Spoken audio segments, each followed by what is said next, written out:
उम्मीद करूँगी कि आप लोग अपना 100% दिमाग यहीं पर प्रेजेंट रखें। ठीक है, जो आपके सामने ये डॉक्टर्स बैठे हैं ये अपनी अपनी फील्ड में बेटे बहुत प्रसिद्ध, बहुत फेमस और बहुत काबिल डॉक्टर्स बैठे हैं।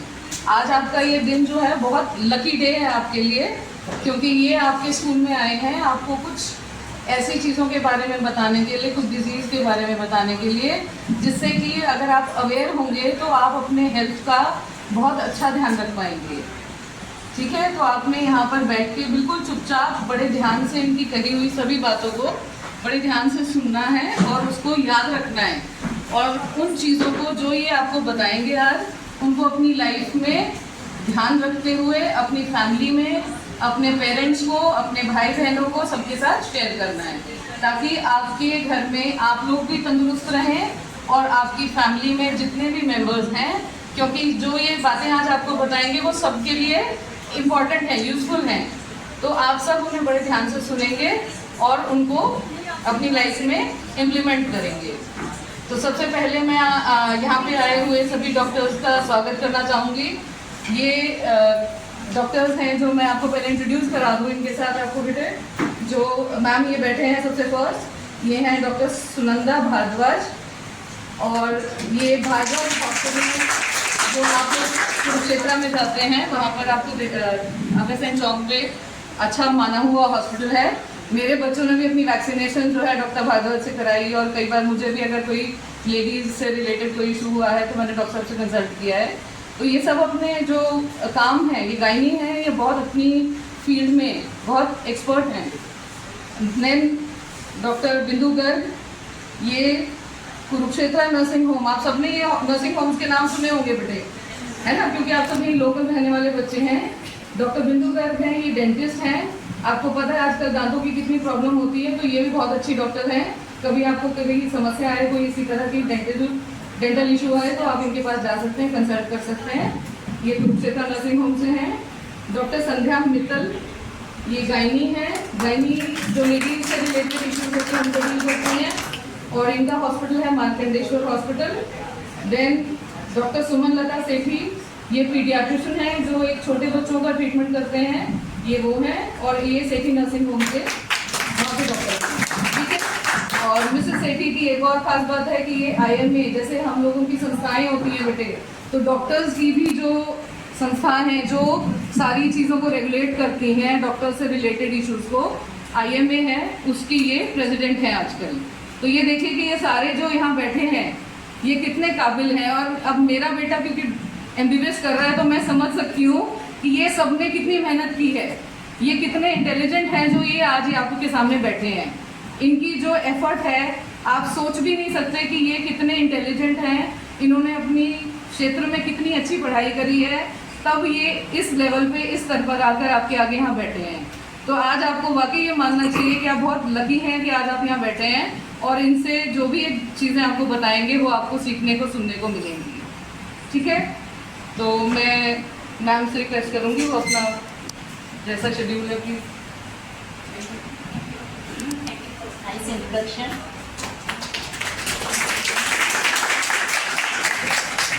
नमस्ते, मैं आप सभी का इस स्वास्थ्य शिविर में स्वागत करती हूँ। यह शिविर आओ गाँव चले संस्था की तरफ से लगाया गया है। सबसे पहले मैं प्रिंसिपल मैडम का शुक्रिया अदा करना चाहूँगी कि उन्होंने हमें यह कैंप स्वास्थ्य शिविर को यहाँ लगाने के लिए अनुमति प्रदान करी। मैं डॉक्टर संध्या मित्तल, सेक्रेटरी आओ गाँव चले, हरियाणा स्टेट। मैं आपका इस स्वास्थ्य शिविर में स्वागत करती हूँ। सबसे पहले मैं आपको संक्षेप में आओ गाँव चले संस्था के बारे में बताना चाहूँगी। ये आओ गाँव चले एक सामाजिक संस्था है जो कुरुक्षेत्र की सारी महिला डॉक्टरों के द्वारा चलाई जाती है। इसकी ऑल ओवर हरियाणा में बहुत सारी ब्रांचेस हैं, और ये किशोरावस्था उम्र के लड़के व लड़कियों के स्वास्थ्य के लिए कार्यरत है, उनके भविष्य को उज्जवल बनाने के लिए कार्यरत है।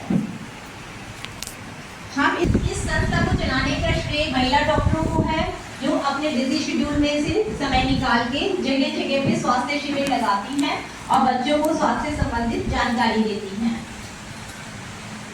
हम उन्हें अनीमिया या खून की कमी, आपने सुना होगा अनीमिया किसे कहते हैं, खून की कमी को, उसके बारे में बताते हैं।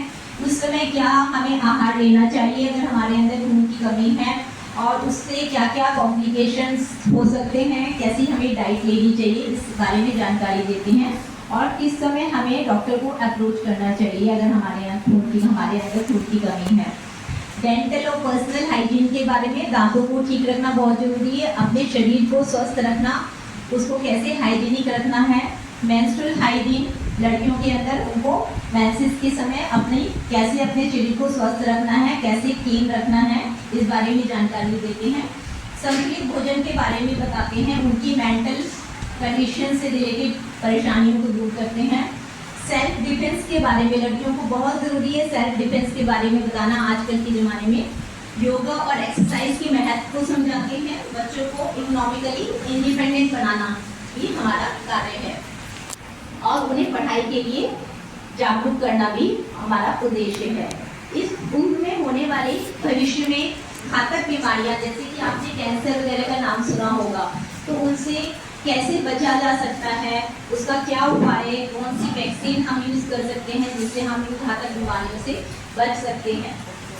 लड़कियों को घरेलू हिंसा, बाल विवाह, दहेज आदि से के बारे में सचेत करते हैं, और जो उनके अंदर इस उम्र में किशोरावस्था में जो भावनात्मक एवं मानसिक बदलाव होते हैं, उनसे रिलेटेड जो उनकी परेशानियां हैं उनको सॉल्व करते हैं। आपके माता पिता ही आपके सच्चे मित्र हैं। अगर आपको कोई भी परेशानी है तो आपको अपने माता पिता को बताना चाहिए और उनके द्वारा दिए हुए परामर्श को फॉलो करना चाहिए। मोबाइल का अत्यधिक यूज़ बहुत ही हानिकारक है, उससे बचें। व्हाट्सएप, फेसबुक, इंस्टाग्राम आदि पर फैलने वाली झूठी अफवाहों से बचें। उन्हें यौन शिक्षा के बारे में भी जानकारी देते हैं। Yoga, meditation, balance diet, cycling, swimming, deep breathing exercises, इनका क्या रोल है इसके बारे में बताते हैं। सोशल मीडिया के क्या हमारे को लाभ हैं, क्या उसकी हानियां हैं, इसके बारे में समझाते हैं। तो ओवरऑल हम बच्चों को इंडिपेंडेंट बनाते हैं, उनके स्वास्थ्य संबंधित जानकारी देकर उनको स्वस्थ रखते हैं, जिससे कि वो देश की उन्नति में अपना योगदान दें। अब मैं आपको अपनी टीम से अवगत कराऊंगी। डॉक्टर सुनंदा भारद्वाज मैम, ये चेयरपर्सन है आओ गाँव चले टीम की, कुरुक्षेत्र की। डॉक्टर बिंदु का सेक्रेटरी आओ गाँव चले कुरुक्षेत्र। डॉक्टर सुमन सेठी, IMA प्रेसिडेंट कुरुक्षेत्र। और मैं आओ गाँव चले हरियाणा स्टेट सेक्रेटरी।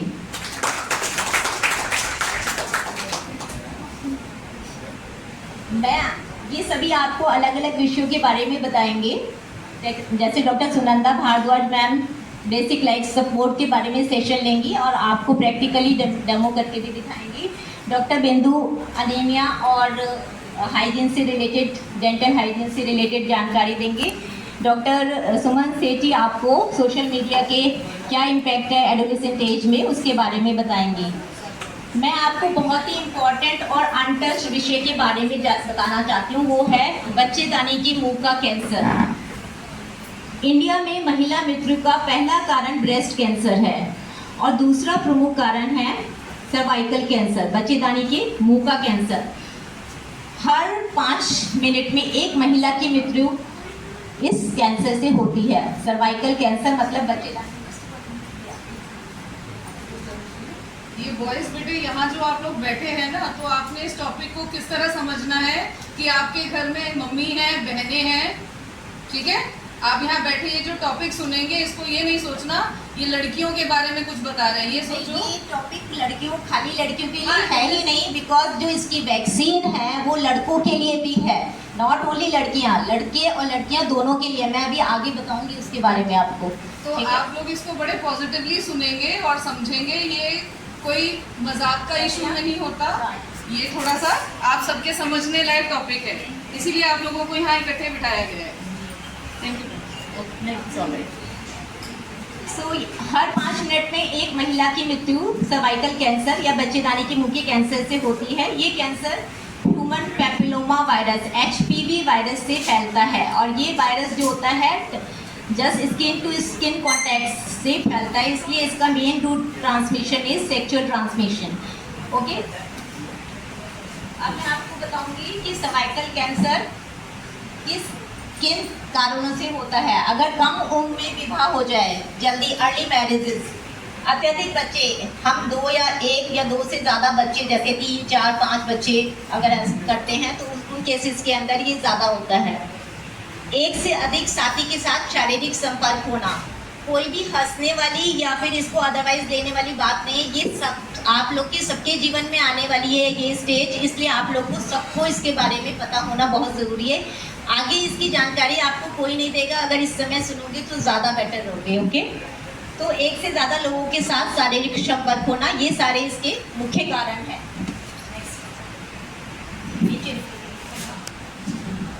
इसकी क्या सिम्टम्स हैं, इसके क्या लक्षण होते हैं। हमें बहुत ज़्यादा कमजोरी पता लगने लगती है अपने शरीर में, नीचे से लड़कियों के अंदर गंदा पानी बहना शुरू हो जाता है, बदबूदार पानी, ठीक है। पेट के नीचे के जगह पे दर्द, अत्यधिक दर्द का होना, कमर में दर्द रहना, बहुत ज़्यादा कमजोरी लगना, ठीक है। नेक्स्ट, अब इसकी एक वैक्सीन है जिससे हमारे शरीर में जो जितने भी पूरे बॉडी के ऊपर से लेके नीचे तक जितने भी अंग हैं, इतने सारे कैंसर्स हैं, किसी से बचाव की कोई भी वैक्सीन नहीं है। एक सर्वाइकल कैंसर एक ऐसा कैंसर है जिससे बचाव की, जैसे कोरोना से बचाव की वैक्सीन निकली थी, ऐसे ही सर्वाइकल कैंसर से बचने की वैक्सीन उपलब्ध हो गई है, ठीक है ना। और आज भी काफ़ी टाइम से है, आपने सुना भी होगा गांव-गांव में गवर्नमेंट की तरफ से 14 साल के बच्चों को ये फ्री भी लग रही है, इसकी एक डोज, सिंगल डोज जो है वो फ्री भी लग रही है इसकी। इसके जांच हमें कैसे कर सकते हैं, इसका क्या टेस्ट होता है, उसका नाम होता है पैप स्मीयर, ठीक है। पैप स्मीयर में क्या होता है, बच्चेदानी के मुंह से हम पानी लेते हैं, उसको टेस्ट के लिए भेज दिया जाता है, और उसको जब माइक्रोस्कोप के अंदर देखते हैं तो हमें पता लगता है कि उसमें कैंसर की सेल्स डेवलप हो रही हैं। और साथ में ही एक HPV का टेस्ट करते हैं, अगर HPV वायरस का टेस्ट पॉजिटिव आ रहा है तो इट मीन्स आपको परेशानी हो सकती है, तो you have to go to the doctor, you have to approach to your doctor. Pap smear की जांच जो है ये जब भी हम रिप्रोडक्टिव एज ग्रुप में आ जाते हैं तब से लेके 65 साल की उम्र तक हर 3 साल में हमें करवानी चाहिए। हर लड़की को 26 साल से लेके 65 साल की उम्र के बीच में हर 3 साल में ये पैप स्मीयर और HPV का लिक्विड बेस्ड साइटोलॉजी का टेस्ट कराना चाहिए। अब इससे बचाव का टीका, क्योंकि ये वायरस HPV वायरस से होता है तो वैक्सीन का नाम है HPV वैक्सीन, ठीक है, ह्यूमन पैपिलोमा वायरस वैक्सीन। ये वैक्सीन 9 से 14 साल तक के बच्चों के लिए बहुत ही अच्छी कारगर सिद्ध होती है, क्योंकि बच्चों की इम्यूनिटी बहुत अच्छी होती है। तो अगर हम इसको 9 साल से ही शुरू कर देते हैं लगाना और 9 से 14 के बीच में लगाते हैं तो बहुत अच्छा रिस्पॉन्स आता है, बिकॉज इम्यूनिटी हाई होती है। अदरवाइज हम इसको 45 साल की उम्र तक भी लगा सकते हैं। लड़कियों के अंदर 9 साल से लेके 45 साल, लड़कों के अंदर जो हमारी स्टडीज़ अभी तक उपलब्ध हुई हैं वो 9 साल से लेके 26 साल तक की है, उसके ऊपर की अभी स्टडीज़ हमारे पास नहीं है। तो लड़कों में जैसे ये रेक्टल कैंसर कर सकता है, anal cancer, prostatic cancer, warts भी हो जाते हैं, हमारे शरीर पे जगह जगह मस्से हो जाते हैं, प्राइवेट पार्ट्स पे भी मस्से हो जाते हैं, तो ये सारी चीज़ें भी इसी वायरस से, HPV वायरस से होती है। उसी से प्रिवेंशन के लिए ये वैक्सीन है, और सर्वाइकल कैंसर तो प्रिवेंट करती ही है डेफिनेटली, ठीक है। ये भारत सीरम की एक वैक्सीन आती है सर्वावैक के नाम से, और एक आती है गार्डासिल MSD की। भारत सीरम की जो है वो इंडियन मेड है, और MSD की वैक्सीन जो है ये अब्रॉड की है। इंडिया में अभी 4 स्ट्रेन्स ज़्यादा कॉमन होते हैं इसके, तो ये 4 स्ट्रेन्स जो हैं इनसे बचाव के लिए हमें ये वैक्सीन लेनी चाहिए। 11, 16 और कुछ MSD के अंदर 9 स्ट्रेन्स की भी वैक्सीन आई है, 4 स्ट्रेन्स की जगह 9 स्ट्रेन्स की भी वैक्सीन आई है। हेलो, जो स्ट्रेन्स अभी इंडिया में ज़्यादा कॉमन नहीं हैं उनकी भी वैक्सीन है हमारे पास में, लेकिन ये अब्रॉड में ज़्यादा कॉमन है। और जैसे कि कोरोना की कुछ ही स्ट्रेन्स इंडिया में पहले आए थे, अब नए स्ट्रेन्स, जैसे आजकल आपने सुना होगा इन्फ्लुएंजा बहुत कॉमन है, it's a second type of Covid, ठीक है ना। तो उसी तरीके से इनकी भी हो सकता है फ्यूचर में बाकी स्ट्रेन्स भी इंडिया में बहुत कॉमन हो जाए। तो अगर हम अफोर्ड कर सकते हैं तो हमें नैनोवैलेंट मतलब नॉन स्ट्रेन्स वाली वैक्सीन लगवानी चाहिए। बट अगर ज़्यादा अफोर्डेबल नहीं है तो हम इंडियन मेड, उसकी कॉस्ट कम है, अप्रॉक्सीमेटली 2000 के अराउंड की है, और या फिर गार्डासिल 4 जिसमें 4 स्ट्रेन्स कवर होते हैं, वो बाहर वाली है, वो कंपैरेटिवली उससे थोड़ी कॉस्टली है, अब्रॉड की है, 4000 के आसपास होती है, और नैनोवैलेंट जो है वो और ज़्यादा महंगी होती है, 8000 के आसपास की। तो अपनी अफोर्डेबिलिटी के हिसाब से आपको ये वैक्सीन लगवानी है।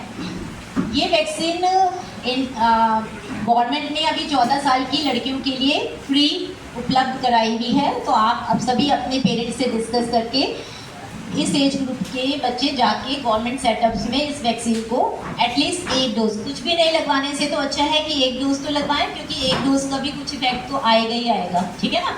जितनी जल्दी लगेगी उतना ज़्यादा इफेक्ट, उतनी अच्छी इम्यूनिटी रहेगी।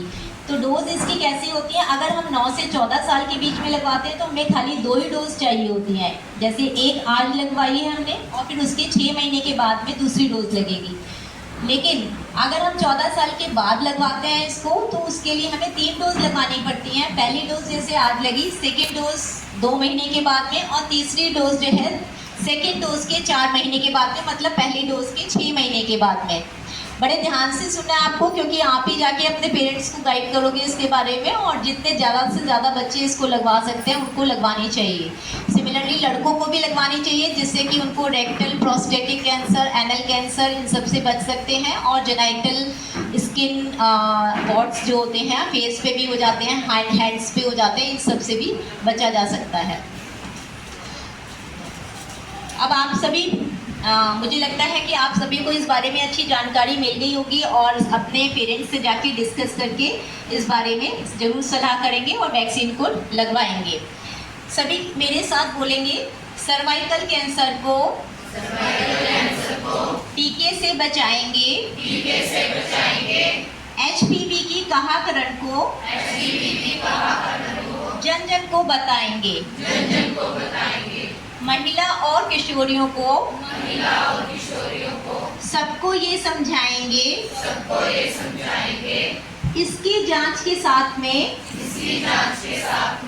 टीका बहुत जरूरी है, समझ समझा के सभी लगवाओ, नहीं कोई मजबूरी है। तो स्वस्थ बालक मिशन हमारा, कैंसर मुक्त देश हमारा। धन्यवाद। बुलाना चाहूँगी वो आपको अनीमिया, खून की कमी के बारे में और डेंटल हाइजीन, पर्सनल हाइजीन के बारे में बताएं।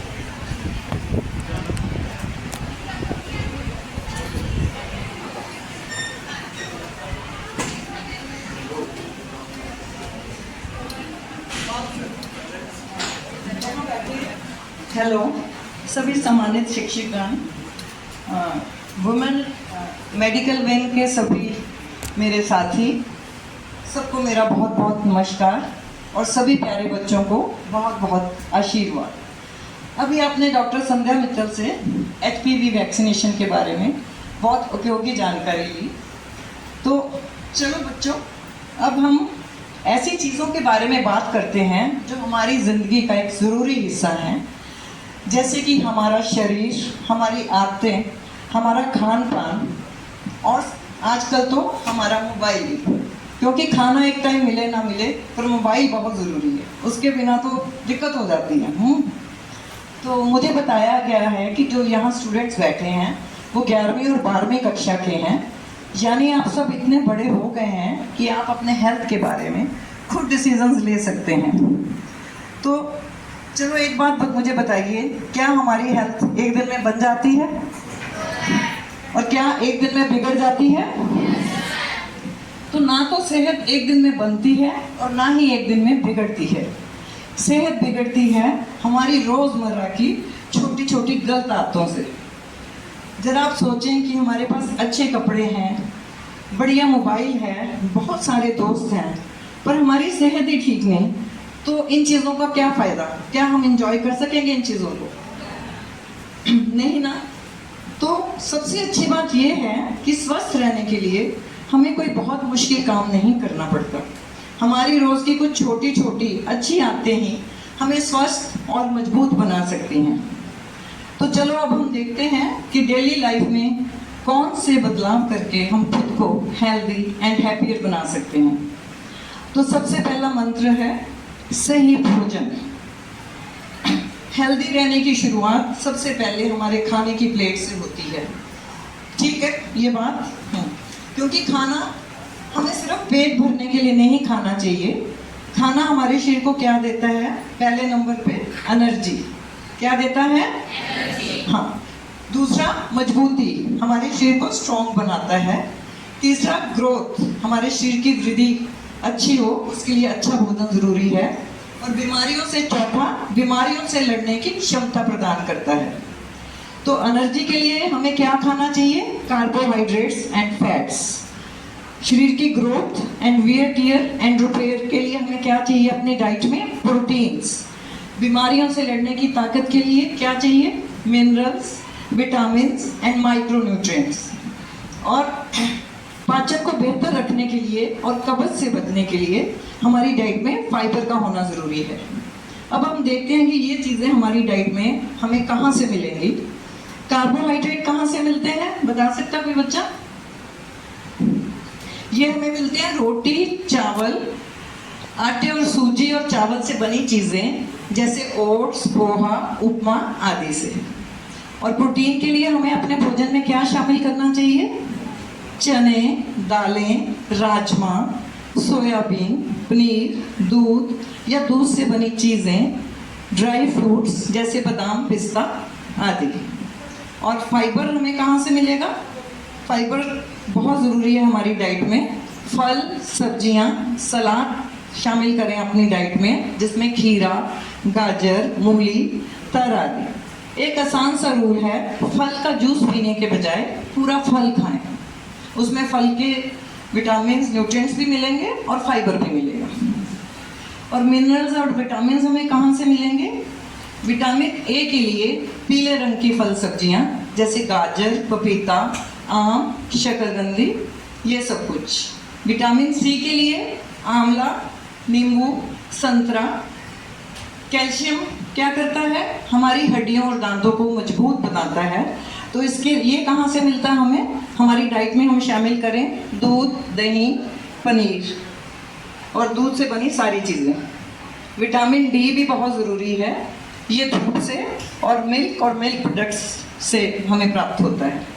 अब आती है बात आयरन की, जो अभी डॉक्टर संध्या मित्तल ने बताया कि हमारे खून की कमी उसको रोकने के लिए आयरन बहुत ज़रूरी है। ये मिलता है हमें हरी पत्तेदार सब्जियां जैसे पालक, मेथी, साग, चने, राजमा, बीन्स, इन सब से। पर अकेला आयरन लेना ही ज़रूरी नहीं है। आयरन के साथ विटामिन सी का लेना भी बहुत ज़रूरी है, क्योंकि विटामिन सी आयरन को शरीर में एब्जॉर्ब कराने में मुख्य भूमिका निभाता है। तो आयरन लें तो इसको दूध के साथ ना लें, विटामिन सी जिन चीज़ों में हो उसके साथ लें। अब बात आती है फैट्स की। फैट भी हमारे शरीर की एनर्जी देने के लिए बहुत ज़रूरी है। तो फैट को अपना दुश्मन नहीं समझे। हेल्दी फैट भी हमारे शरीर और दिमाग के लिए ज़रूरी है, लेकिन इसकी मात्रा संतुलित होनी चाहिए। शरीर को कुछ हेल्दी फैट्स की भी ज़रूरत होती है।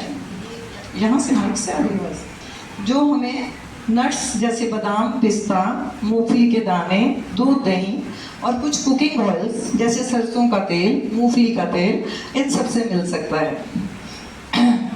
और बहुत ज़्यादा पैकेट वाले foods, sugary drinks, tips, fast food जैसे नूडल, पेस्ट्री, कचौरी, केक, बर्गर, पिज़्ज़ा को रोज़ की डाइट का हिस्सा मत बनाएं। कभी कभार तो हम इनको खा सकते हैं, लेकिन उनको हैबिट बनाना अच्छी बात नहीं है, क्योंकि इन चीज़ों से हमें कोई भी पोषक तत्व नहीं मिलते। इसलिए हमारे शरीर की एनर्जी कम हो जाती है और हम थका हुआ महसूस करते हैं। ये हेल्दी खाने में नहीं आते। हेल्दी ईटिंग का मतलब ये नहीं है कि अपनी पसंद की आप चीज़ें सारे पूरी तरह छोड़ दें, बल्कि बैलेंस और स्मार्ट चॉइस बनाएं। जब आपके सामने दो चॉइसेस हों तो खुद से पूछिए, क्या ये सिर्फ टेस्टी है या मेरे शरीर के लिए भी अच्छा है। तो बच्चों, जो डाइट के बारे में मैंने आपको ये बताया है, उसका सार ये है कि अपनी थाली में अलग अलग तरह के फ्रूट शामिल करें, ताकि आपको एक संतुलित भोजन मिले जो आपके शरीर को स्वस्थ और मजबूत बना सके। ब्रेकफास्ट को सुबह कभी स्किप ना करें। दिन की शुरुआत एक हेल्दी ब्रेकफास्ट से करें, ताकि आपको दिन भर काम और पढ़ाई के लिए एनर्जी मिल सके। इसके बाद आता है पानी। पानी को बिल्कुल मत भूलिए, खूब पानी पीजिए। दिन में 5-6 गिलास पानी पीना बहुत ज़रूरी है, क्योंकि पानी हमारे शरीर को साफ रखने और बीमारियों से बचाने के लिए बहुत कारगर है। तो जब प्यास लगे तो पानी को अपनी पहली पसंद बनाइए। अब आता है बात साफ सफाई की। स्कूल से घर आने के बाद और खाना खाने से पहले हमें क्या करना चाहिए? अच्छे से हाथ धोने चाहिए। हाथ धोना कैसे है, ये चार्ट भी लगा हुआ है, और मैं भी आपको एक बार बताना चाहूँगी। साबुन लिया ऐसे, ठीक है, उसके बाद यूं,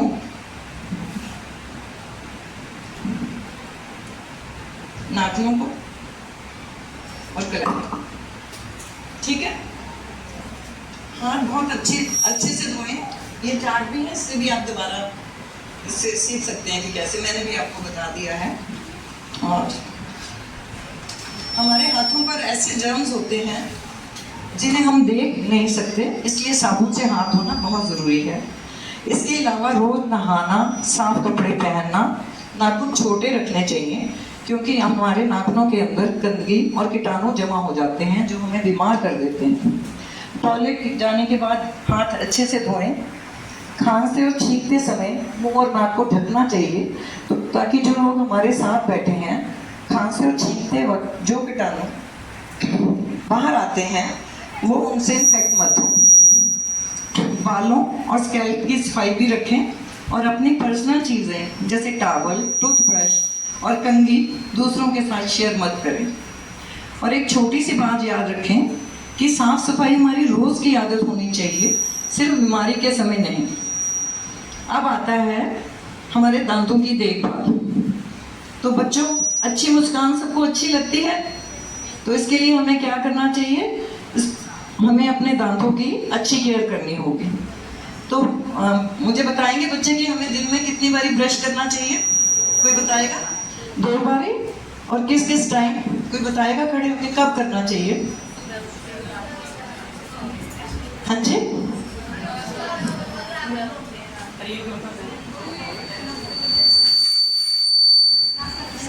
तो पीने के बाद ब्रश करना चाहिए।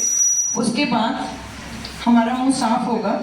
सुबह उठें, कुल्ला करें, और नाश्ता करने के बाद ब्रश करें, क्योंकि बेसिक फंडा क्या है कि जो कुछ भी हम खाते हैं उसके खाने के कण अगर हमारे दांतों में फंसे रहेंगे, और जैसे हमने नाश्ता किया उसके बाद ब्रश नहीं किया, तो वो खाने के छोटे छोटे कण फंसे रहेंगे, उन पे कीटाणु पैदा होंगे और हमारे दांतों में कीड़ा लग जाता है। तो कब करना है ब्रश? रात को सब कुछ खाने के बाद और सुबह नाश्ते के बाद। सुबह उठ के नहीं, जब आप रात को करके जोर से नहीं रगड़ना। और मैं आपको बताऊंगी, जैसे ये आपके दांत हैं, ये ऊपर के दांत हैं, तो ब्रश ऐसे, और अंदर की साइड से भी करना। पीछे दांतों का ऐसे, अंदर। अक्सर हम अंदर दांतों को साफ नहीं करते, और जिससे हम खाना खाते हैं उसको सारी तरफ से दांतों को साफ करना है। जैसे ये नीचे के दांत हैं, तो ऐसे ब्रश करिए, अंदर से भी ऐसे, ऐसे और ऐसे। समझ आ गई? बहुत ज़्यादा मीठे और चिपचिपे पदार्थ नहीं है, इससे आपके दांत खराब हो जाते हैं। और अगर कभी दांतों में दर्द या मसूड़ों से खून आए या कोई और दिक्कत हो, तो उसे इग्नोर मत करें, अपने डेंटल सर्जन को जल्दी दिखाएं, क्योंकि अगर हम शुरू में ही बीमारी पकड़ लेंगे तो उसका इलाज करना आसान हो जाता है। तो सही ब्रशिंग, सही खान पान और समय समय पर डेंटल चेकअप की आदत डालिए, ताकि आपके दांत हमेशा स्वस्थ और मोतियों जैसे चमकते रहेंगे। अब चौथा मंत्र जो हमारी अच्छी आदतों में है, वो है शरीर को एक्टिव रखिए। तो सब बच्चों को खेलना पसंद होता है, ठीक है ना? हमारा शरीर बैठने के लिए तो बना नहीं है, तो हमें अपना कुछ समय खेलने, चलने, दौड़ने और अपनी पसंद की कोई भी फिजिकल एक्टिविटी के लिए निकालना चाहिए। रोज़ लगभग 1 घंटे की फिजिकल एक्टिविटी करने की कोशिश करें। क्योंकि खेलना सिर्फ फन नहीं, ये हमारे शरीर को एक्टिव और फिट रखने का भी एक अच्छा तरीका है। अब आती है हमारी नींद। तो हेल्दी रहने के लिए पूरी नींद भी बहुत ज़रूरी है। आपकी उम्र में लगभग 8-10 घंटे की नींद बहुत ज़रूरी है, क्योंकि जब हम सोते हैं तो हमारा शरीर और दिमाग आराम करते हैं और अगले दिन के लिए तैयार होते हैं। इसलिए कोशिश करें कि रात को समय पर सोएं। उसके बाद अगली बात आती है हमारे मन की। हम अपने शरीर को साफ रखते हैं, अच्छा खाना खाते हैं, एक्सरसाइज करते हैं, लेकिन अपने मन और फीलिंग्स का भी ख्याल रखना चाहिए। अगर कोई आपको बहुत परेशान कर रहा है, तो आप डर रहे हो, आपके मन में कोई ऐसी बात हो जिसे आप अनकंफर्टेबल महसूस कर रहे हो, तो चुप मत रहिए। अपने पेरेंट्स या किसी ऐसे ट्रस्टेड अडल्ट से, अपने टीचर से बताइए जिस पर आपको विश्वास हो। ये बात याद रखें कि मदद मांगना कमज़ोरी नहीं, मदद मांगना समझदारी है। कई बार हम डर के मारे किसी से बात नहीं करते और अंदर ही अंदर घुटते रहते हैं। और आज के समय की सबसे जो ज़रूरी बात है वो है मोबाइल और मीडिया का सही इस्तेमाल। इसके बारे में डिटेल में डॉक्टर सुमन सेठ जी आपसे बात करेंगे, तो इसको मैं ज़्यादा नहीं ले रही। इसके बारे में वो डॉक्टर सुमन सेठ जी आपसे बात करेंगे। फिर आता है हमारा गुड टच और बैड टच। कुछ टच ऐसे होते हैं जो हमें अच्छा और सुरक्षित महसूस कराते हैं, जैसे मम्मी पापा का या किसी ट्रस्टेड पर्सन का प्यार से गले लगाना। और कुछ टच हमें बुरा महसूस कराते हैं। अगर कोई टच आपको अनकंफर्टेबल या अनसेफ महसूस कराए, तो उसे स्वीकार करना ज़रूरी नहीं है। उसे नो कहना सीखें और किसी भरोसेमंद व्यक्ति से। मैं 2 बारी ब्रश करूंगी, रात को सोने से पहले और सुबह नाश्ते के बाद। मैं पर्याप्त पानी पीऊंगी। हम कुछ समय खेलकूद और फिजिकल एक्टिविटी के लिए ज़रूर निकालेंगे और अपने मन और शरीर दोनों का ख्याल रखेंगे।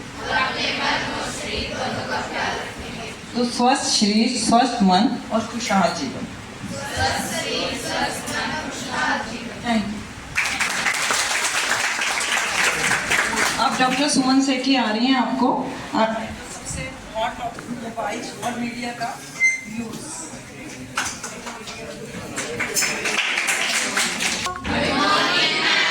कैसे हो आप सब? मैं भी ठीक हूँ।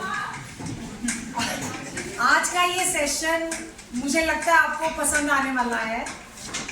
इसका नाम है effect of digital media on adolescents. किशोरों पे डिजिटल मीडिया का क्या असर होता है। अब मुझे आप ये बताओ, सबके पास मोबाइल फोन है? Almost all. अच्छा, तो कल आपने कितने घंटे स्क्रॉल किया था अपना फोन? कोई 1-2 जने बताओ। 17 घंटे वाला। 17 घंटे? एक जना बताओ जिसके पास फोन है। एक जना खड़ा होके बताओ। उसको इनाम में हाँ, खड़े होके बताओ। एनीवन? कितने घंटे? 17 घंटे।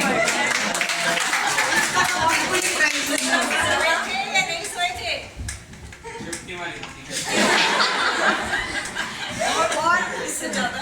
और आप में से कितने बच्चों ने आज सुबह जागने के 15 मिनट में फोन को देखा? सबने?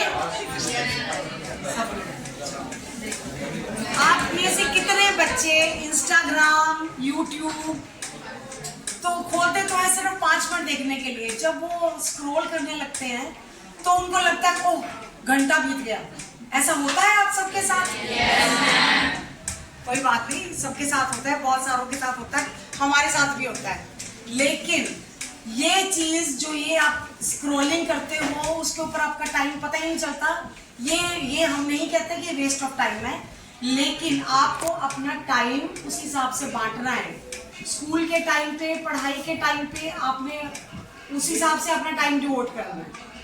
तो अब आपको ये बताओ कि जब आप फोन देखते हो, आप हर लाइक, हर नोटिफिकेशन आता है तो आपको एक मन में एक अजीब सा सुकून सा मिलता है, आपको अच्छा लगता है, वो ये लाइक आ गया, नोटिफिकेशन आ गया, तो आपकी शरीर में हार्मोन रिलीज होता है, एक डोपामीन करके उसका नाम है, वो सुकून वाला हार्मोन कहते हैं उसको। तो ये जब सुकून वाला हार्मोन आपका होता है तो ये जो एप्स है ये सारी इसी हिसाब से बनाई गई है कि आप स्क्रॉल करते रहो, आपको नोटिफिकेशन लाइक आता रहे और आपके अंदर वो सुकून वाला हार्मोन डेवलप होता रहे और आपको पता ही नहीं चलता कि कितना टाइम निकल गया और आप फोन पे ही लगे रहे। लेकिन जब आप फोन पे लगते हो तो उसमें आप अपना पढ़ाई का टाइम, खेलने का टाइम, बहुत सारा टाइम उस पर लग जाता है और इन सारी चीज़ों को ये सब सफर करती है। अच्छा, डिजिटल मीडिया, आपको पता है क्या है digital media?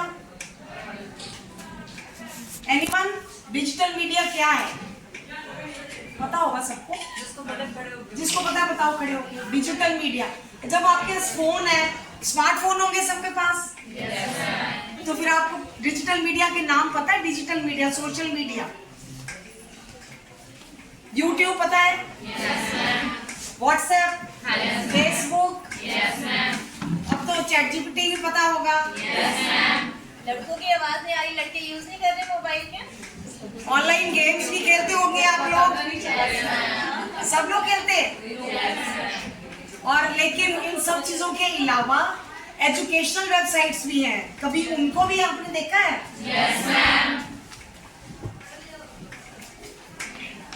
Actually digital media वैसे तो जैसे हमारे घर में आग है या गैस है उसकी तरह काम करता है, क्योंकि ये हमें खाना बनाने में तो हेल्प करता है, लेकिन ये घर को फूंक भी सकता है। इसका मतलब समझ आया आपको? कि जो चीज हमारे फायदे, जैसे हम सड़क पे चलते हैं तो हमारी व्हीकल है, अगर हम नॉर्मल ठीक से चलते हैं तो ठीक है, लेकिन अगर हम रैश ड्राइविंग करते हो तो एक्सीडेंट भी हो सकता है। तो इसलिए किसी भी चीज का इंटेलिजेंट यूज जो है वो इम्पोर्टेंट है। हम किसी भी चीज को बुरा, गंदा या अच्छा ऐसे लेबल नहीं करते हैं, हर चीज अपने लेवल, अपनी यूटिलिटी है उसकी, लेकिन उसका कैसे यूज करना इंटेलिजेंटली वो इम्पोर्टेंट है। सो टेक्नोलॉजी भी वैसी ही है, ये निर्भर करता है कि हमने उसको कैसे यूज किया। हम यहाँ ये भी डिस्कस नहीं कर रहे कि अच्छा है या बुरा है, पर बुद्धिमत्ता से इस्तेमाल करना चाहिए ताकि ये हमारी लाइफ को ना कंट्रोल करे, हम इसको कंट्रोल करें, ये हमारी लाइफ को ना कंट्रोल करे। डिजिटल मीडिया एक अच्छा टूल है, इसके बहुत सारे लाभ भी हैं। लाभ क्या है कि कोई एक लाभ बताओ, फायदा क्या है इसका? आप यूज करते हो तो आपको पता होगा, आप प्रोजेक्ट्स बनाते हो कोई उसको देख के? नहीं, आपको पता है, आप पढ़ते हो ये चीजें, आपको सब कुछ पता कल ही है। तो इसने रजिस्ट्रेशन किया है खुद से। हाँ, खड़े के बताओ व्हाट डू यू यूज? क्या यूजेस क्या है डिजिटल मीडिया के? एनी प्लेटफॉर्म, कोई भी बताए। यस, एजुकेशनल कोई भी प्रोजेक्ट्स आपको साइंस के मिलते हैं, कोई भी मिलते हैं, तो आप उनको करने में हेल्प ले सकते हैं इससे। और हेल्थ के बारे में भी जानकारी ले सकते हैं। यस, और हम पूरी दुनिया के बारे में भी जानकारी ले सकते हैं अगर हम लेना चाहें। ठीक है, बैठो। आप कोई भी सब्जेक्ट विश्व के किसी भी विशेषज्ञ से सीख सकते हैं online, via online classes. You can learn coding, music, languages and art. आप अपने परिवार और मित्र जो कोई बाहर है, अगर आउट ऑफ कंट्री है, तो उनको भी बड़े आराम से ऑनलाइन कांटेक्ट कर सकते हैं। अपने टैलेंट और क्रिएटिविटी भी आप डिस्कवर कर सकते हैं। कि कई बार आजकल इतने ऐप्स आए हैं, उसमें अगर आप अच्छा गाना गाते हो, अच्छा डांस करते हो, वो ऐसे ऐप्स हैं जिसको आप फॉलो करके ये सारी चीज़ें अपने आप को पॉलिश कर सकते हैं। लेकिन हर पावरफुल टूल के अपने रिस्क भी होते हैं। सोशल मीडिया से एक तो जैसे अब सोशल मीडिया अगर हमने यूज़ किया और हमारा कोई फ्रेंड भी कर रहा है, तो वो अपनी, हम पहाड़ पे गए, उसकी पिक्चर डाल रहा है, एडिटेड होती है, फिल्टर्ड होती है, तो हम कंपैरिजन करते हैं। तो जैसे ही हम कंपैरिजन करते हैं वैसे ही क्या उसकी कमीज मेरी कमीज से सफ़ेद कैसे, वो वाला भाव आ जाता है कि वो वहाँ जा रहा है, हम तो घर में बैठे हुए हैं, वो इतना अच्छा लग रहा है, हम ऐसे ही नहीं लग रहे हैं। तो ये जो सारी चीज़ें ये फेक है, this is not real life. ये तो आपको पता चलता ही है कि ये रियल नहीं है, ये फेक है। हर एक के घर में ये सब कुछ चीजें जो वो दिखाते हैं वो नहीं होती हैं। जितना वो उसमें आज एप्स हैं, उसमें वो कर देते हैं जी, उसका रंग भी बदल जाता है, कपड़े बदल जाते हैं, हेयर स्टाइल बदल जाता है। ये सारी चीजें हम यूज तो करते हैं, लेकिन हमको पता भी होता है, पर एक बार दिमाग में जरूर आता है वो तो ये तो बहुत अच्छा लग रहा है, हम ऐसे नहीं लगते। तो ये सारी चीजें क्या, कंपैरिजन जो होता है वो हमारे अंदर जो सेल्फ कॉन्फिडेंस है, हमारा जो सेल्फ एस्टीम है, उसको कम करता है। सो हमको ये चीजें जो जब भी ये करनी है तो इंटेलिजेंट अपनी यूज करनी है कि भाई नहीं ये सब ये फिल्टर्ड है, इसका ऐसा कुछ नहीं। दूसरा, स्क्रीन की एडिक्शन। एप्स जो बनाए हैं जो भी मेटा वगैरह वालों ने, तो वो ऐसे एप्स बनाए हैं कि वो आप जब एक बार फोन पकड़ते हो तो स्क्रॉल पे करने पे मजबूर हो जाते हो। तो क्योंकि वो आपको फील गुड करता है, एवरी लाइक जो होता है वो आपको लगता है हमें अवार्ड है, जो भी कोई लाइक है। धीरे धीरे हम क्या करते हैं, हमारा कंसंट्रेशन और फोकस फोन पे लग जाता है, हमारी पढ़ाई में कंसंट्रेशन और फोकस की कमी हो जाती है, पढ़ाई सफर करती है, फिर हॉबीज खत्म हो जाती हैं, हम बस वही करते रहते हैं, हमारी हॉबीज हम कुछ कर नहीं पाते हैं, फिजिकल एक्टिविटी खत्म हो जाती है। हम अपने घर में तो हैं पर फोन पे लगे हुए हैं, हमारी फैमिली से बातचीत भी खत्म हो जाती है, भाई बहनों से, माँ बाप से बातचीत भी खत्म हो जाती है। कभी आपने देखा होगा, वैसे आप नोट भी करना, अपने घर में अगर आप डाइनिंग टेबल पे या कहीं खाने पीने बैठे हो या कहीं पार्टी में भी गए हो अगर कहीं पे, तो आप देख रहे हो सब बैठे तो हुए हैं, सब अपने फोन पे लगे हुए। ऐसे नोट किया होगा आपने, कभी किया है? तो ये सब ये इसीलिए होता है क्योंकि हमको एडिक्शन हो जाती है, हम बातचीत को, फिजिकल एक्टिविटी, हॉबीज को कुछ नहीं समझते, बस फोन ही हमारे लिए सब कुछ है। टीनेजर्स को, अच्छा उससे जब हम लगातार फोन पे लगे रहते हैं तो हमारी स्लीप प्रॉब्लम्स हो जाती हैं। जब हम रात देर तक फोन देखते रहेंगे तो हमें क्या होगा, फिर हमें नींद पूरी नहीं होगी। जब आपके स्कूल तो आना ही है 8 बजे या 8:30 जो भी, तो फिर हमारी नींद पूरी नहीं होएगी। नींद पूरी नहीं होएगी तो हम क्या हो जाते हैं, चिड़चिड़े हो जाते हैं, हमारा फोकस कंसंट्रेशन खत्म हो जाती है। और जब ये सब कुछ होगा तो फिर हमको स्कूल परफॉर्मेंस पे भी असर होता है। जितने अगर नंबर हमारे 10 में से 9 आने हैं तो 5 आएंगे, जब 5 आएंगे तो फिर हमको डिप्रेशन होगा। भाई मैं तो अभी पिछले 2 साल पहले तो मैं इतने अच्छे नंबर ले रही थी, अब मेरे जो कम नंबर आ गए। आपको ये रियलाइज नहीं होगा कि फोन का जो सोशल मीडिया है ये सब उसका कारण है, क्योंकि हम रात को ढंग से सोएंगे नहीं तो नेचुरली आप जो नींद पूरी नहीं होएगी तो फिर आप कुछ भी प्रॉपर ढंग से नहीं कर सकते। तो आपको कितनी नींद चाहिए, कम से कम एक दिन में 8, आपकी एज के किशोरावस्था के बच्चों को 8 से 10 घंटे कम से कम। तो वो करने के लिए हमको क्या करना है, सबसे पहले हमको अपने खाने, एक तो फोन को अपने बेड पे लेके ही नहीं जाना, 1 घंटा पहले तक हमने फोन को देखना बंद कर देना, ठीक है। और उसके क्योंकि जो फोन में ब्लू लाइट आती है ना, अगर हम बेड पे लेके लेटते हैं तो जो ब्लू लाइट आती है वो हमारे अंदर एक नींद का हार्मोन होता है, मेलाटोनिन हार्मोन जो है वो सिक्रीट नहीं होता। मेलाटोनिन सिक्रीट नहीं होता तो हमको नींद प्रॉपर ढंग से नहीं आती। समझ आ गई? अब टीनेजर्स को इसके अलावा और क्या करना है, इनकी मेंटल हेल्थ पे असर होता है। जब एक्सेसिव स्क्रीन टाइम होता है, एक्सेसिव मीडिया यूज होता है, तो हमारी एक तो कंपैरिजन लगा लो जो भी, तो लो सेल्फ एस्टीम हो जाती है, हमारे अंदर चिंता बढ़ जाती है, एंजाइटी, डिप्रेशन, लोनलीनेस, अकेलापन। तो फोन पे तो हमारे फेसबुक पे हमारे हजारों फ्रेंड होंगे, असल में अगर हम देखें तो हमारे 1-2 भी शायद ना हो, तो अकेलापन बढ़ जाता है, उसके कारण फिर स्ट्रेस बढ़ता है।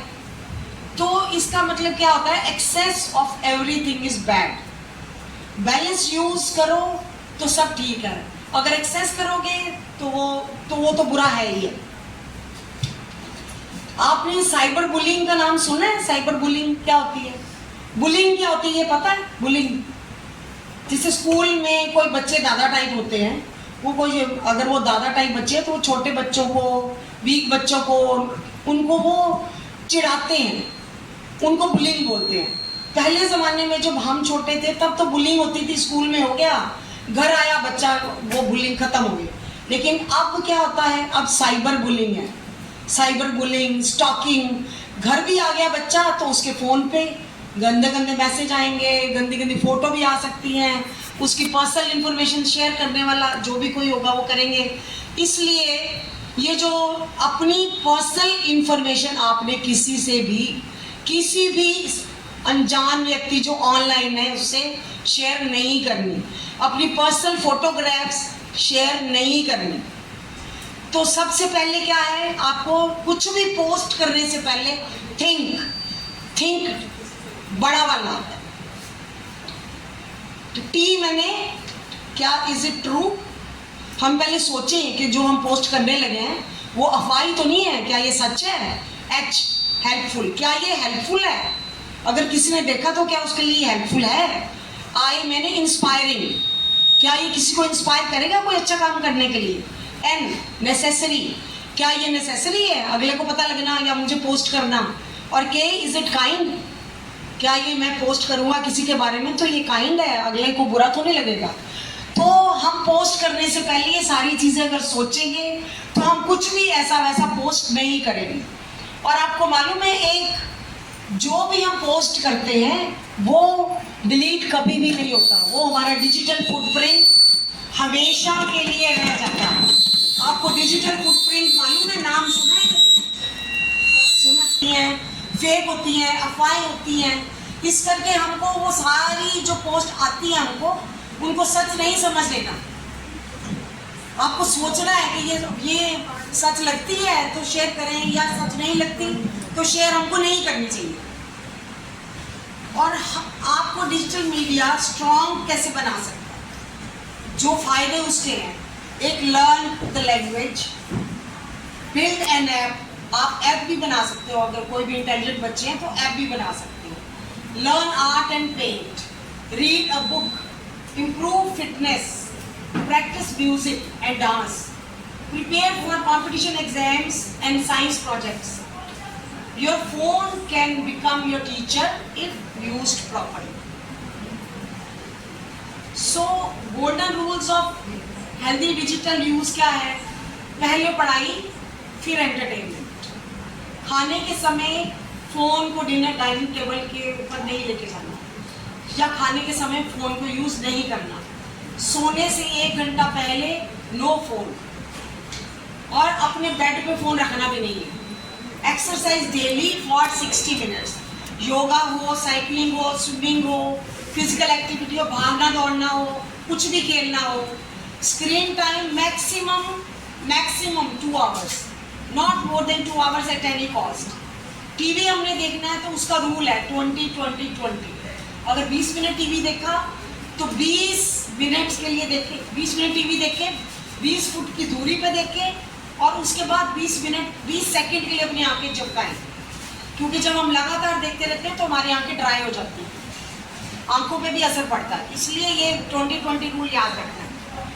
अपनी फैमिली और फ्रेंड्स के टाइम, फिजिकली टाइम स्पेंड करें, और सोशल मीडिया से अपनी लाइफ कंपेयर नहीं करें। अगर ऐसा हम करेंगे तो हम डिप्रेशन में जाएंगे, लोनलीनेस होगी, स्ट्रेस होगा। So think before you click, post और share. Remember, technology should be your servant, not your master. Use digital media to learn, to create, to inspire, to connect and to improve yourself. Don't allow endlessly scrolling yourself to steal your dreams. और final message ये है कि हर दिन आप एक चुनाव करते हो, क्या आपका फोन आपका भविष्य तय करेगा, या आप टेक्नोलॉजी को अपना भविष्य बनाने के लिए प्रयोग करेंगे? चॉइस आपकी है। टेक्नोलॉजी को बुद्धिमत्ता से यूज करो, क्योंकि आपका दिमाग ही सबसे बड़ा ऐप है। डिजिटल के गुलाम नहीं, मास्टर बनो। Choose intelligently what you want to learn and see. Thank you.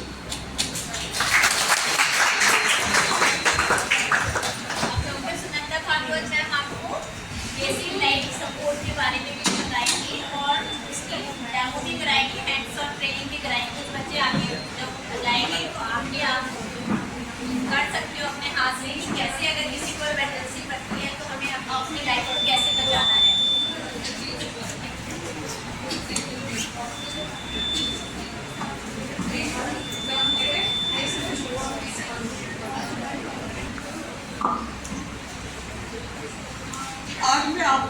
Basic life support के बारे में थोड़ी ब्रीफ में जानकारी दूंगी, क्योंकि ये एक ऐसी चीज़ है कि जिसमें प्रैक्टिकल ज़्यादा मायना रखता है बजाय थियरी के। तो हम जानते हैं कि भारत में हमारे यहाँ पे आजकल कार्डियक डेथ्स की इंसिडेंस बहुत ज़्यादा बढ़ गई है। अगर हम टोटल डेथ्स देखें तो इसमें कम से कम 15% डेथ सिर्फ कार्डियक रीजन से होती है। तो और आजकल आपने देखा होगा कि ये वाले मामले 50 साल की उम्र से जो भी कम लोग हैं उनमें भी काफ़ी तेज़ी से बढ़ रहे हैं। जैसे ही दिल की धड़कन रुकती है तो आप सब जानते हो कि शरीर के जितने भी हमारे अंग हैं, ऑर्गन, उनको ऑक्सीजन मिलना बंद हो जाती है। और इसका सबसे पहले और सबसे जो खराब असर होता है वो हमारे ब्रेन पर होता है।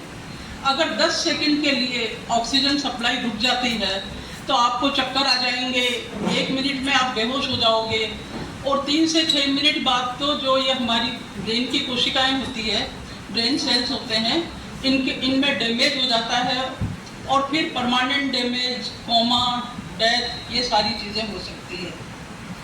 अच्छा, अब जो चीज़ है कि जो ये कार्डियक अरेस्ट होता है तो इसमें अचानक दिल की धड़कन रुकती है या उसमें धड़कन में इरेगुलरिटी आती है। फिर भी हम देखते हैं कि कम से कम 85% तो ऐसे मामले होते हैं कि जहाँ पे आपको कोई देख रहा होता है, पीड़ित को कोई देख रहा होता है। जैसे कि मान लो कि जैसे आपके प्लेग्राउंड में या मॉल में, कार्यालय में, घर में, बस में, ट्रेन में, कहीं भी, मतलब सार्वजनिक स्थान पे, मतलब 85% में कोई ना कोई आदमी उसको देख रहा होता है कि इसको प्रॉब्लम होने वाली है। सिर्फ 15% ही सिर्फ ऐसे केसेस होते हैं कि जिसमें वो जो पीड़ित होता है वो अकेला होता है और उसको कोई मदद नहीं मिल सकती। अब जो ये 85% लोगों में से अगर हम किसी को ये बेसिक लाइफ सपोर्ट देते हैं तो कम से कम 2/3 लोगों की जान हम बचा सकते हैं। तो ये काफ़ी बड़ा फिगर है। और इन 2/3 लोगों को बचाने के लिए आपको क्या करना है? आपको सिर्फ अपने में थोड़ी सी क्या बोलना चाहिए कि प्रेजेंस ऑफ माइंड, और मतलब है ना, जल्दी से आपके दिमाग में सारी चीज़ें आनी चाहिए बिना किसी घबराहट के।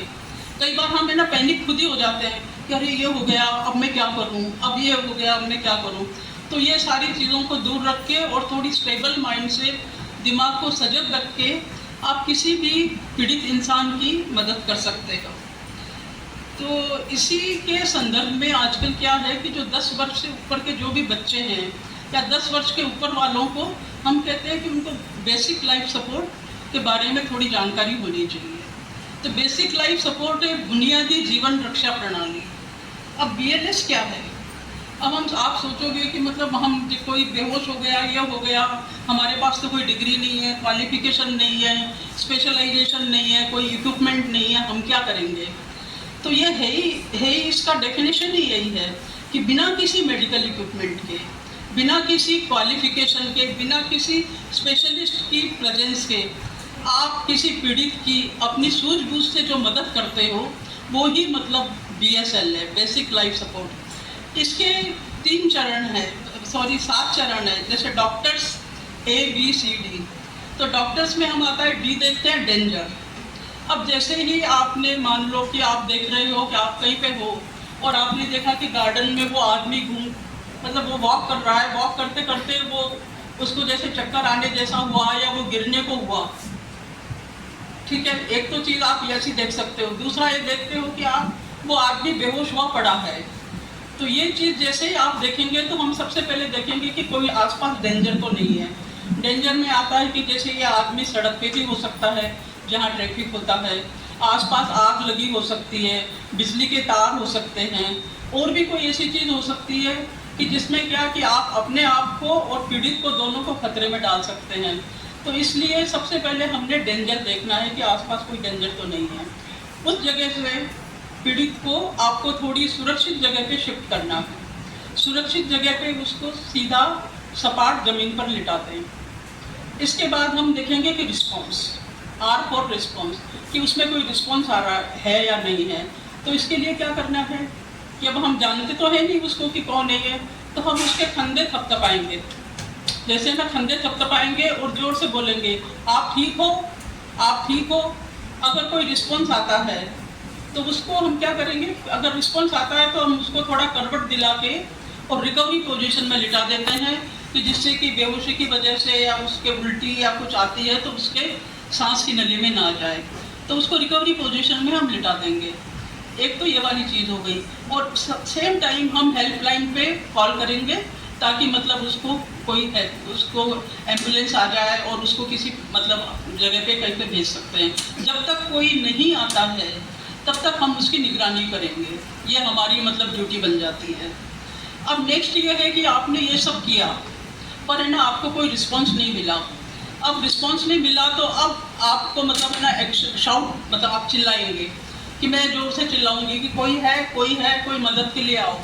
अगर कोई आता है सबसे अच्छी बात है, नहीं आता है तो फिर आपने अपने आप ही मतलब एक्टिव होना है। अपना मोबाइल निकालो, स्पीकर पे डालो और साइमल्टेनियसली जो मरीज है उसकी आप है ना सिर नीचे की तरफ करो, सिर नीचे की तरफ पीछे की तरफ पुश करो और इसको भी चिन को भी ऊपर की तरफ करो। जिससे क्या होगा कि जो सांस की नली, सांस का रास्ता है ना ये खुलेगा और उसको सांस लेने में तकलीफ नहीं होगी। सेम टाइम पे आप साथ के साथ आपने क्या करना है कि आप इसकी सांस देखेंगे कि सांस चल रही है या नहीं चल रही है। उसके लिए आप छाती के या पेट की हलचल देख सकते हैं या फिर आप नाक के पास उंगली या जैसे कान रख के भी महसूस कर सकते हैं। अब आसान सबसे अच्छा ये है कि जो हमारी ये जो है सेंट्रल बोन इसके साइड में यहाँ पे प्रेस करके हम देखते हैं। ठीक है, अब हमने ये सब देख लिया है कि और इसमें है ना सबसे बड़ी बात है कि 10 सेकंड से ज़्यादा टाइम नहीं लगना चाहिए। 10 सेकंड में हमने देख लिया कि मरीज की सांस नहीं चल रही है। अगर आपको नब्ज देखना आता है तो नब्ज भी नहीं है समझो, और आपने हेल्पलाइन पे कॉल भी कर दिया है। ठीक है, अब जैसे ही आपको पता चला कि सांस नहीं है तो हमारा सबसे पहला अब काम आता है कि हम इसको CPR दें। मतलब A था हमारा इसका वो एयरवे देखना, B था हमारा ब्रीदिंग है या नहीं देखना, और C है CPR।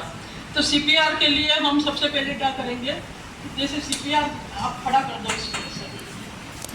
CPR के लिए जैसे जो है छाती की सेंट्रल बोन है, ये निप्पल के नीचे वाला पोर्शन, ये वाला पोर्शन, यहाँ पे हम हथेलियाँ आपस में ऐसे फंसा के और हम दबाव देंगे।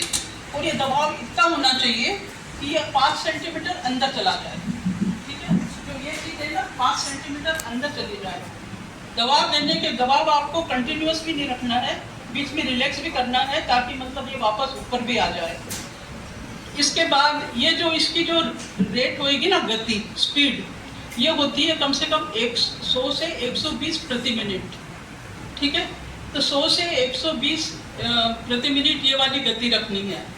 अच्छा, इसके बाद क्या है कि जैसे ही हमने 30 CPR दे दी है, आपने 30 तक काउंट, और ये CPR देते वक्त हम काउंट करेंगे जोर जोर से 1 2 3 4 5 ऐसे, और जैसे ही 30 होएगा तो 30 देने के बाद हमने पेशेंट को रेस्क्यू ब्रीदिंग देनी है। पीड़ित को रेस्क्यू ब्रीदिंग होती है माउथ टू माउथ रेस्पिरेशन, क्योंकि और तो हमारे पास कोई ना वहाँ पे ऑक्सीजन है ना हमारे पास कोई मास्क या कुछ है, तो इसके लिए हमको क्या करना पड़ता है कि वो रेस्क्यू ब्रीदिंग देने के लिए ये माउथ टू माउथ रेस्पिरेशन होता है।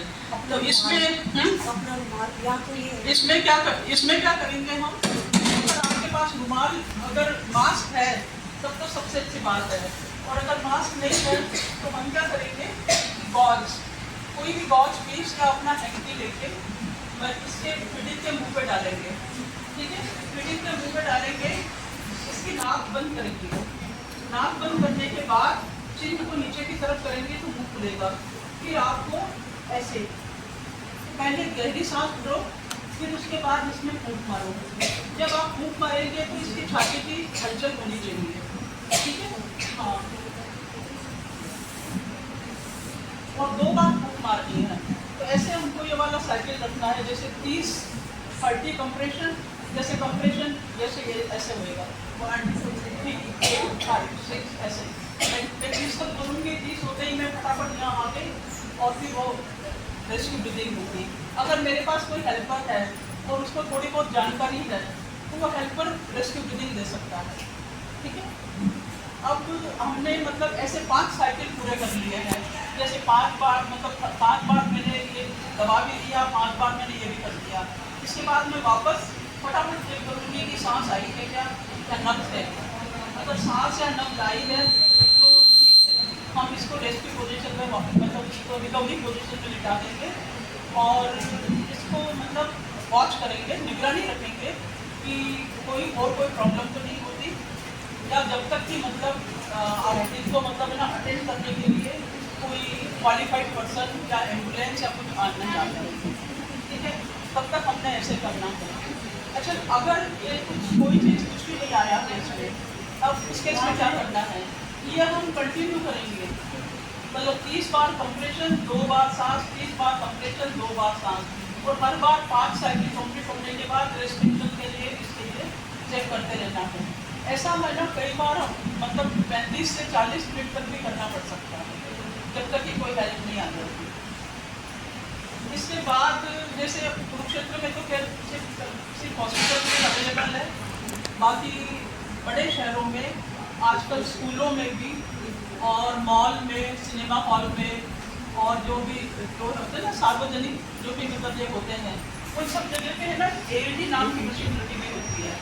तो AED नाम की मशीन में क्या होता है कि जैसे अगर इसको हार्ट हमारा चलता क्यों है, क्योंकि दिमाग से इस तरह का इलेक्ट्रिक करंट निकलता है जिससे कि चलता है, तो उसमें हम ना बाहरी शॉक देते हैं जिसको डिफिब्रिलेटर बोलते हैं AED। तो उसमें वैसे कुछ नहीं करना है, तो AED खुद अपने आप इंस्ट्रक्शन देता है, उसी के अकॉर्डिंग आपने करना है।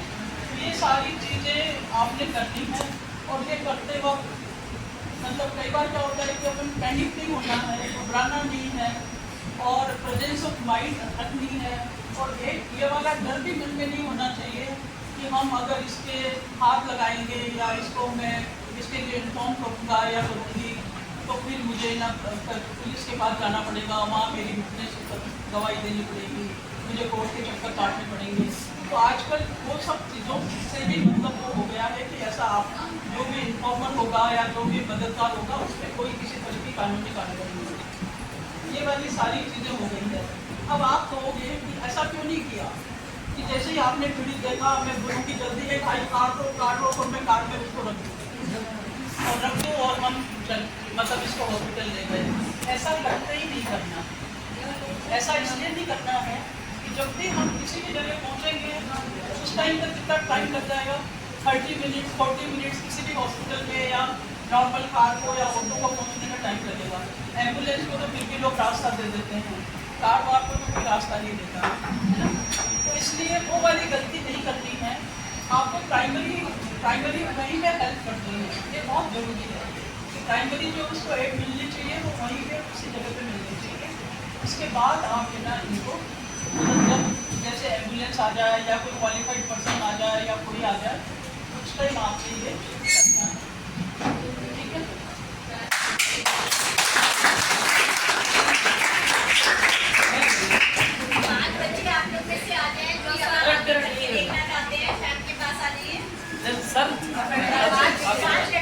कोई नहीं चलेगा दी नहीं मैं तो बना रहा हूँ।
छोटा प्रैक्टिकल है तुम्हारा ये साइंस का।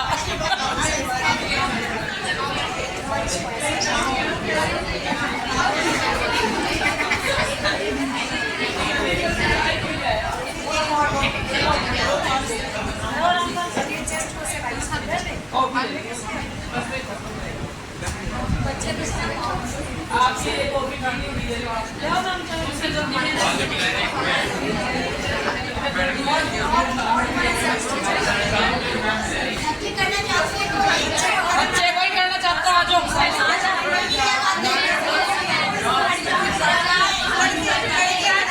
आ जाओ आ जाओ।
अनिता मैडम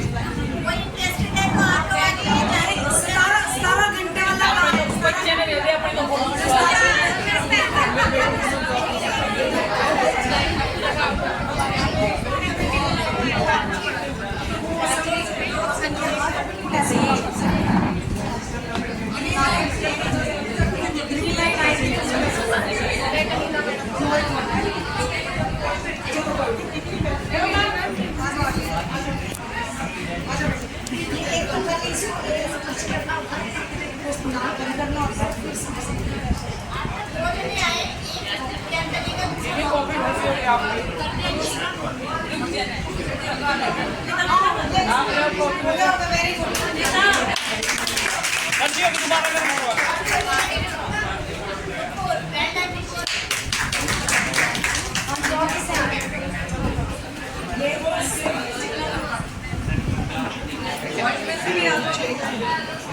वॉइस कोई नहीं आ रहा, वॉइस कर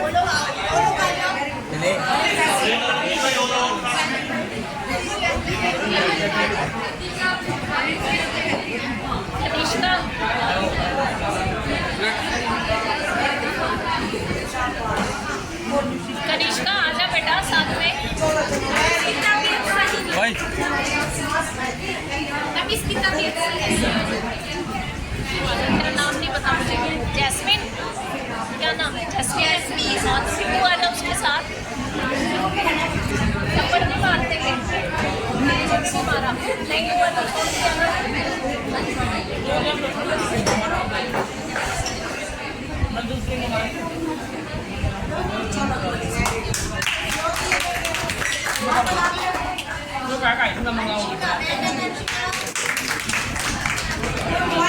वॉइस एक्सीडेंट सीखना वॉइस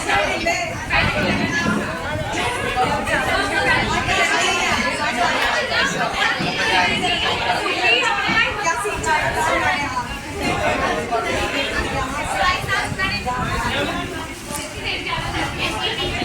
आजा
बहुत कुछ सीखा है? ना चाह के भी मुझे लगता है आपने बहुत कुछ सीखा है ना? क्योंकि मुझे भी बहुत इंटरेस्टिंग लग रहा था। मेरे घर में तो मेरा बेटा, मेरे हस्बैंड दोनों डॉक्टर हैं, फिर भी मुझे बहुत अच्छा लगा सारा सुन के। मुझे भी लगा कि मैंने कुछ सीखा है आज। तो आप सबको बहुत बढ़िया लगा? अब आपने जो जो बातें इनसे सीखी हैं उनको आप अपनी लाइफ में इम्प्लीमेंट करेंगे? अब मैं आस करती हूँ, होप करती हूँ कि आप लोगों ने सोशल मीडिया को कम यूज करना है, फिजिकली ज़्यादा एक्टिव रहना है, खेलकूद में ज़्यादा ध्यान करना है, और जो भी चीज़ें आज आपने यहाँ से सीखी हैं उन सबको आगे अपनी फैमिली में भी बताना है। ठीक है? आप सबने बहुत अच्छे से सुना, इसके लिए बहुत बहुत धन्यवाद आप बच्चों का भी। And thank you so much for your enlightened lectures ma'am. Thank you so much. बहुत अच्छा लगा मैम आप सबकी चीज़ें जान के, और बहुत इंफॉर्मेटिव रहा। मतलब बीइंग एजुकेटेड एंड सब कुछ हम सुनते रहते हैं, बट आपसे सुन के और वो सारा रिमाइंड हो गया और दोबारा से फ्रेश हो गया। Thank you so much ma'am. अब हेलो, हमें सब यहाँ आके सब डॉक्टर्स को बहुत अच्छा लगा। आप बच्चों ने बहुत अच्छे तरीके से सब कुछ सुना, और मैं आशा करती हूँ कि इस सबको जो बातें आपने सुनी हैं अपनी ज़िंदगी में लागू करेंगे। HPV की वैक्सीनेशन के बारे में सुना, उसका टीका ज़रूर लगवाएं, और जो हेल्दी हैबिट्स के बारे में बताया है, ताकि आप एक शरीर आपका स्वस्थ हो, आप मजबूत शरीर हो, आप बीमारियों से बचें, उसको भी आप अपनी ज़िंदगी में लेके आएँ। और मोबाइल का जो जैसे मैडम ने बताया कि मोबाइल आपको कंट्रोल नहीं करे, आप कंट्रोल करें मोबाइल को, और उसका जितना भी फ़ायदा है वो लें और उसका मिसयूज़ ना करें। तो मैं सभी टीचर्स का भी बहुत धन्यवाद करना चाहती हूँ कि हमें उन्होंने यहाँ आने का मौका दिया, और प्रिंसिपल मैम तो शायद यहाँ नहीं है। आप सबका बहुत बहुत धन्यवाद कि हमने सब यहाँ आके बच्चों के साथ इंटरेक्ट किया, और बच्चों ने सब कुछ बहुत ध्यान से सुना। एक बारी मैं फिर सबका बहुत बहुत थैंक यू करना चाहती हूँ।